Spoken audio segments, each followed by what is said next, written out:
Welcome to 7 things you can do today to improve your articles.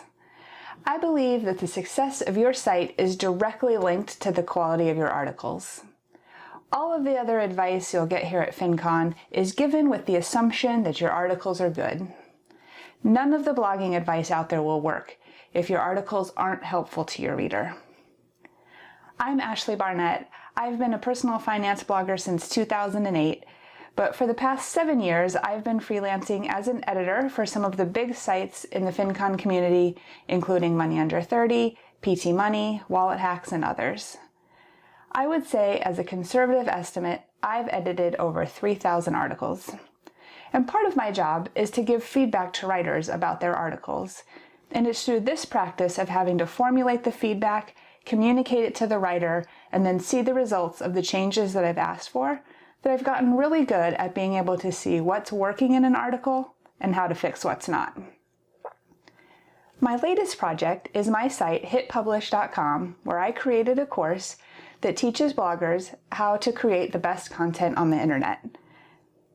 It goes through everything that I've learned through editing all of these articles, and today I'm going to go over the 7 things you can do to create better content. But before we get into that, let's define better. What exactly makes one article better than another? Better just means more helpful. If you're comparing 2 articles, the better one is the one that's more helpful. It's the one that answers the reader's question and gives them what they need to go out and change their lives. If you have the desire to help your reader, then you have what you need to create great content. So let's get started.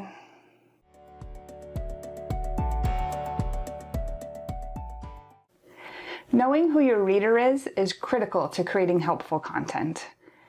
You'll want to know as much about them as possible. What problems do they have? Where are they as far as knowledge on your topic? Are they beginners or experts? If you want to connect with and help the person reading your article, you have to have a clear vision of who that person is. This will affect the tone of your article, your language, your advice, the examples that you use, where you start on the beginner to expert scale, what topics you cover. Every single decision you make will be affected by who your ideal reader is. For example, you would write very different articles for someone who has a high income with no kids versus someone who's raising 5 kids on a low income. Those 2 people have such different lives that there's almost no overlap. What would be interesting and helpful to one of those people would have almost no interest to the other. So if you haven't already, take time and sit and think about who your reader really is. Dig into the stats of your site and social profiles to get as clear of a vision as possible as to who is interacting with your site. Once you have this, every time you sit down to write, take a moment and get in touch with that person. Picture them in your mind. Imagine that they're sitting at your kitchen table and they just asked you for the information you're about to write. Then write just to them as a friend. That emotion of caring for that person is going to come through in your writing if you have it in your heart. If you take a moment and connect with your reader before you start writing, you can create content specifically for your reader, and you won't sound like everyone else on the internet.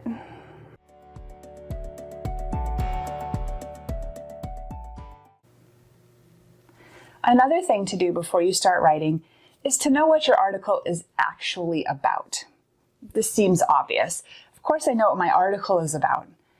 But this is actually a really common problem that I see both with new bloggers all the way up to professional freelance writers. They just start writing, and they haven't taken a moment to think about the real purpose of the article and what they want the reader to get out of it. You should be able to summarize the article in 1 sentence. If you can't do that, then your article is either too broad or too fuzzy.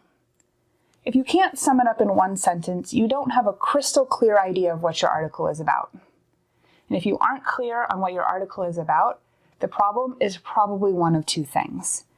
Either you're telling a personal story without making it clear what the point is, or you're trying to cram too many topics into 1 post.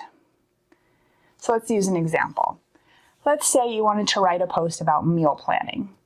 It would be common for a new blogger to write a whole post about how they discovered meal planning or how they personally meal plan without ever giving the reader actual advice. The reader is supposed to infer on how to use the story in their own life. And I'll be the first to admit this is totally me when I was new. I would write post after post about my personal story and then assume that the reader would somehow understand how they could apply these stories to their own life. But they won't. They just won't work that hard.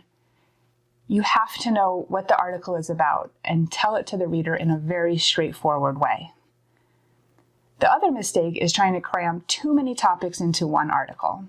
So sticking with the meal planning article, do you want to talk about the benefits, strategies, recipes, specific stores you can use to meal plan, apps for meal planning?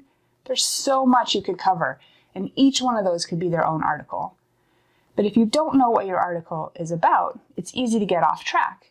You might start with the benefits and then touch on strategies, maybe give a recipe. It just becomes a convoluted mess, and the reader will be confused. So just take a moment before you start writing and write a one-sentence summary of your article so it doesn't get off track. Which brings us to our next tip, the reader takeaway.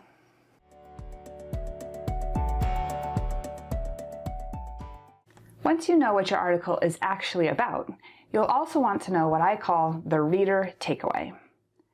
This is what you want the reader to think or do after they've read the article. This is the transformation the reader will go through as they read your article. But don't get caught up in the word transformation because that sounds very dramatic. Reading your article doesn't need to be a life-changing moment, but it should move the reader forward one step. For example, let's say your reader has the belief that they will always have a car payment and it's really not possible to ever not have one and they shouldn't even bother trying. Your article might be to introduce the idea that it is possible to own a car that's paid off. So your reader takeaway would be something like, it's possible to own a car without a car payment. That's the message. That's what you want them to take from the article. You don't expect them to read the article and then run out and sell their car and go buy a beater that day. That's too big of a jump. But you just want them to challenge the idea that they must always have a car payment. You want them to spend a moment imagining their life with a paid-off car. Then you could have a second article about the steps they can use to lose the car payment. In personal finance, we often say, give every dollar a job. This is the blogger version of that. Give every blog post a job. You want to know what the article's job is before you start writing. Now, this isn't to say you can't go and write, say, an ultimate guide. What if you wanted to write an article that really would take someone from the mindset of I'll always have a car payment all the way through not having one? You can do that, but it's not reasonable to expect that someone is going to read the article once and run out and take all of the action. Instead, it will be something they refer back to time and time again. So you have something like a principle that lists the steps that they can check off, or an email series they can sign up for that will take them through the steps, but in a more actionable way. You need to know the scope of your article and the reader takeaway before you start writing in order to truly impact your reader.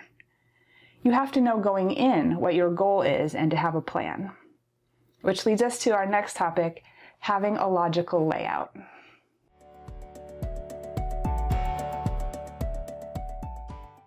Once you know what your article is truly about and your reader takeaway, you want to lay out your article in a logical fashion that walks the reader from point A to point B.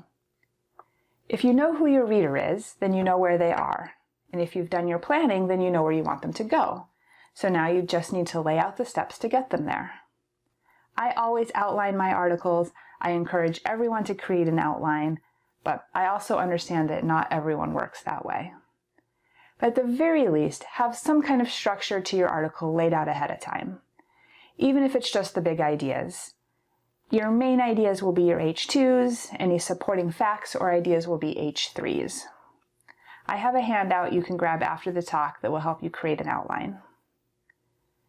Outlining really does bring a lot of structure to your article, and it makes sure that it's laid out in a logical way.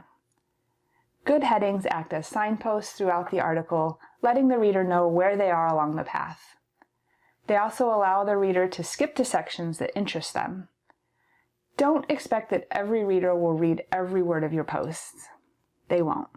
And you can give them a better user experience by having good headings marking the way through your article.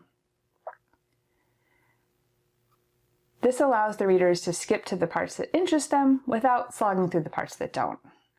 And after you've written your article, take a look back at just your H2s and H3s and make sure that the article makes sense. If you're using the Gutenberg editor, up in the top left of the editor there is a lowercase I with a circle around it. If you click on that, it will show you all your headings. If you're using the classic editor, I just pull up a Google Doc and type out all of my headings so I can see them without the text. This allows you to double check your article, make sure you're happy with the flow of it, and ensure that it walks the reader through the content in a logical way.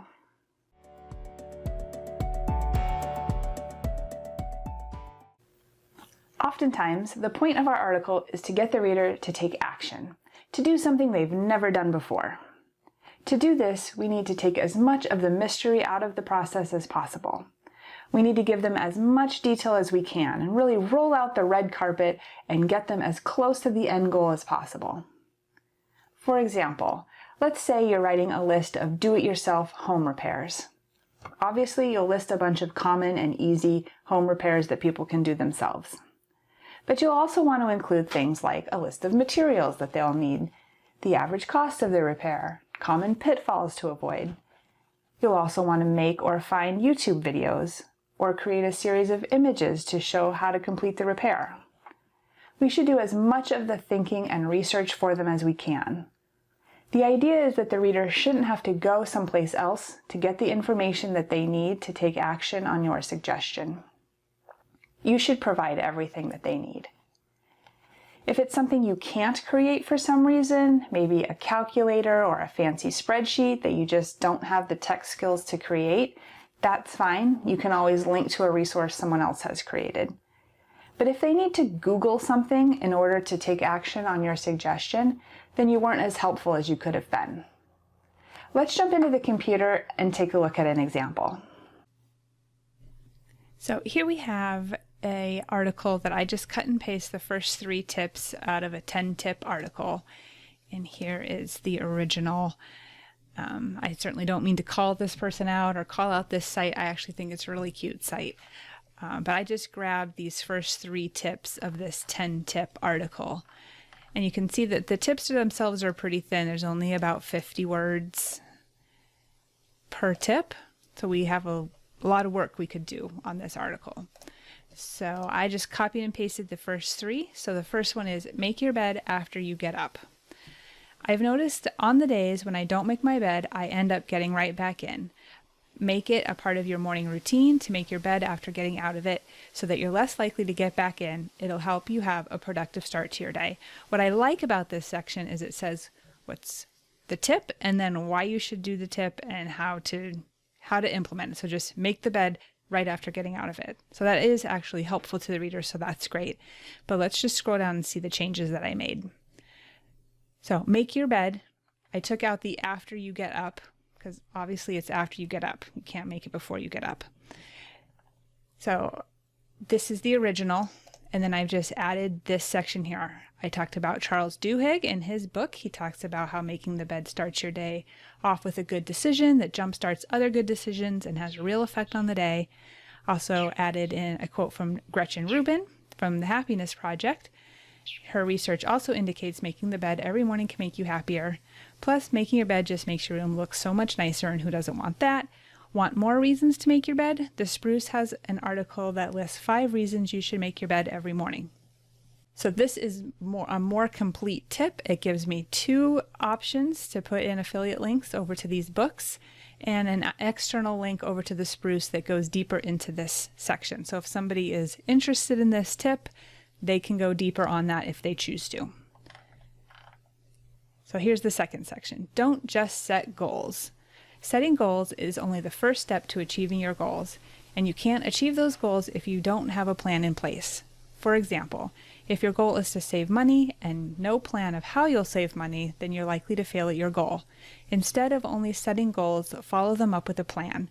Make it a habit to set daily goals for yourself and plan out how you'll achieve them. I like to do this right before bed, so all I have to do is review it in the morning and get started. Again, I like that she gives an actionable tip on how to take advantage of this suggestion. So let's just scroll down here. So I changed the heading from "Don't just make goals," which is a little bit confusing. It doesn't really tell you what's in the section, to "Make a plan to reach your goals," which is really what the section is about. I did some editing on her original. Setting goals is only the first step to achieving your dreams. You also need a plan. For example, and then there's her saving money example. I like to do this right before bed, so all I have to do is review it in the morning and get started. So that is her original section. And then I just put in this section, using a planner such as Brendan Burchard's High Performance Planner makes it super easy. Every morning it asks you a series of questions, blah, blah, blah. It talks about the planner. There are also several apps that can help you reach your goals. Here's a list of my favorites. So again, I get an affiliate link in there and an internal link over to a list of apps that help you reach your goals. So I think that's a more complete section. All right, so the last one. Check in with yourself often. Take a moment to pause throughout the day and check in with yourself. Ask yourself how you're feeling. By bringing awareness to what's going on in your head, it helps bring you back to the moment so you can refocus. I left the heading, check in with yourself often. It could probably be improved. It's just okay, but we'll go ahead and move on. So here's her original section. And then I said here, if you find these quick checks helpful or you want to take it up a notch, consider meditation. And then I go into what meditation is. And then I added this 5-minute quick meditation video that someone could start right that second. They don't even need to leave. You want to check out meditation. Here's a little quickie. You can try it out. Right? So you can imagine if you did that with all 10 of these tips, you could really flesh out this article quite a bit.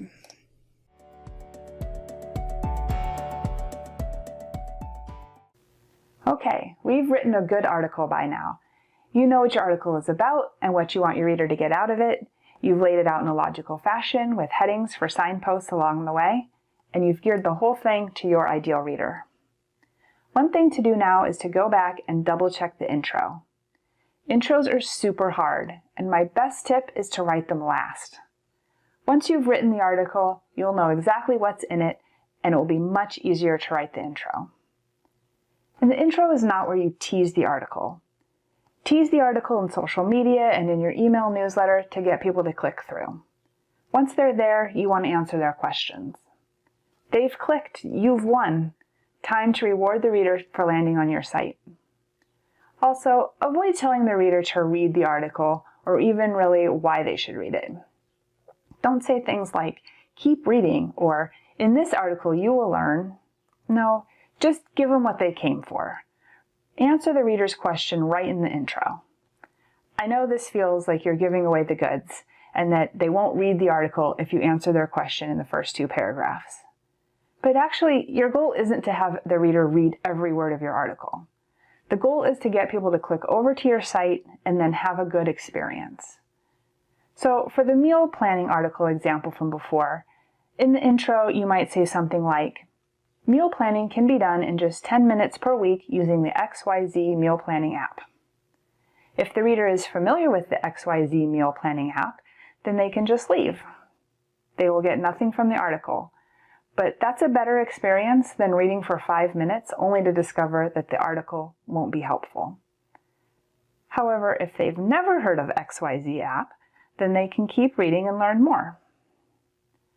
For the car payment article, you might say something like, paying cash for a car doesn't mean that you have to drive junkers. Planning ahead will allow you to avoid car payments and still drive the car of your dreams. For this article, your goal was just to shift their mindset. If they read that intro and think, that's interesting, they can keep reading. If they read it and go, yeah, I already know that, then they can leave. the article isn't for them, and we don't want to waste their time making them read it just to figure out there was nothing in it for them. Let's take a look at an example. So here we have a completely made up intro for the article that's titled Where to Sell Used Furniture. Right, so that's the article title. That's what the article is about.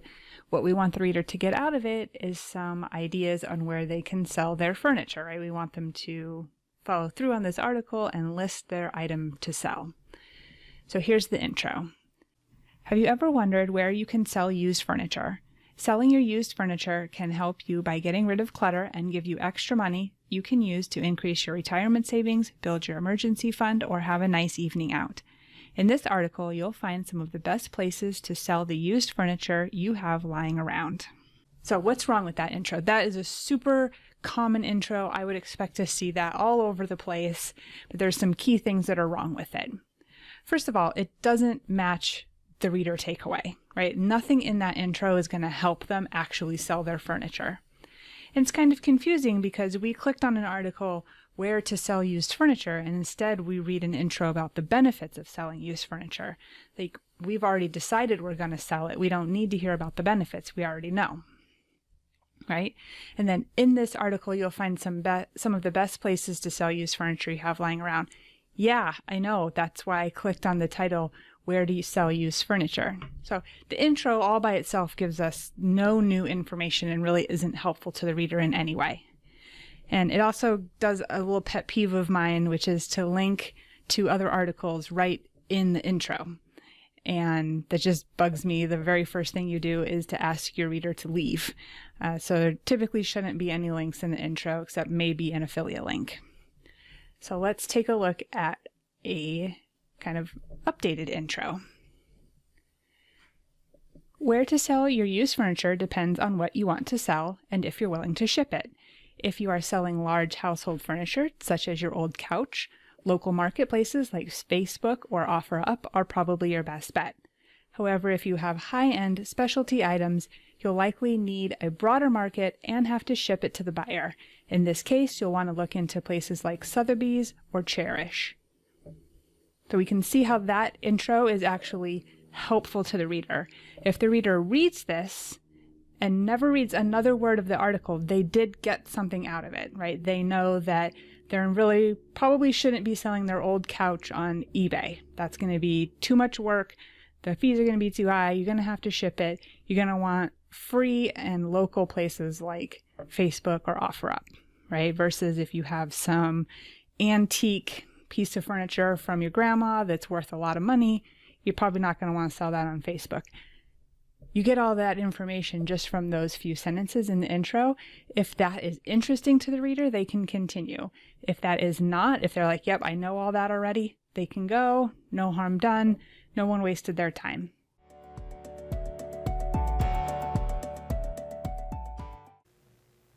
Okay, you've written a helpful and well laid out article that is specific for your ideal reader, but you aren't done yet. We still need to edit the article and add what I call the razzle-dazzle. Reread the article, looking at every sentence and make sure it's succinct and straightforward. Read it out loud and look for sticky parts. These are parts that you stumble over or have to go back and reread again to make sense of. Your reader will not work for the information. If they get confused, they'll just leave. So take out extra words, clarify confusing parts, split long sentences into two, break up long paragraphs. Do whatever you need to do to make it simple and easy to read. Once you've done that, go back through the article and make sure you have both internal and external links. Internal links are links that point to another article on your site. When placing these, think about what would be helpful to the reader in that moment. You want articles that are natural extensions of the article that you're writing. For example, going back to the meal planning article from before. If the article is about the benefits of meal planning, and one of those benefits is that it saves money, you might link to an article about couponing in that section. Or if one of the benefits is that it saves time, you can link to a different article on time-saving tips. But just because you mention emergency funds doesn't mean you have to link to your emergency fund article. That's not the mode that this particular reader is in right now. Yes, that same reader might also be interested in emergency funds, but your goal is to get them to go down a rabbit hole. So if someone is in the saving money on groceries mode, that's the kind of content you want to give them. It goes back to knowing who your reader is. You want to be in their head and think, okay, if the reader is interested in this article right now, what other articles would they be interested in right now? And give them those. Internal links can open in a new tab or in the same tab, it doesn't matter. But you want to be consistent across the site, so pick one and stick with it. Once you've added your internal links, you want to add some external links. External links are links that point to a website that is not yours. So if you're linking to Investopedia or Facebook, that's an external link. Use these when you need to back up what you're saying or you want to give the reader more information on a topic. For example, if there was a study that said the average person who meal plans saves 2 hours a week, you could link to that study in your article. External links should always open in a new tab so the reader doesn't actually leave your site if they click. Next, go back through the article and see if there are any affiliates you can mention. Add in any related affiliates and optimize those mentions. Make sure you have a call to action asking the reader to click on the affiliate link, and just generally optimize the article for money-making opportunities. Next, think about the images. Would adding images be helpful? If so, make sure that they're all formatted the same, meaning that they're the same size and ratio, so they look consistent, both in the article and throughout the site. Would adding screenshots be helpful to the reader? When adding screenshots, make sure that they truly help the reader understand. Ask yourself if they facilitate understanding or if they're just there for decoration. If they're just decoration, can they be replaced with something helpful? Would the article benefit from any printables or downloads? If you're giving a lot of detailed information in the article, would it be helpful to put it in a table or create some kind of visual to help the reader understand?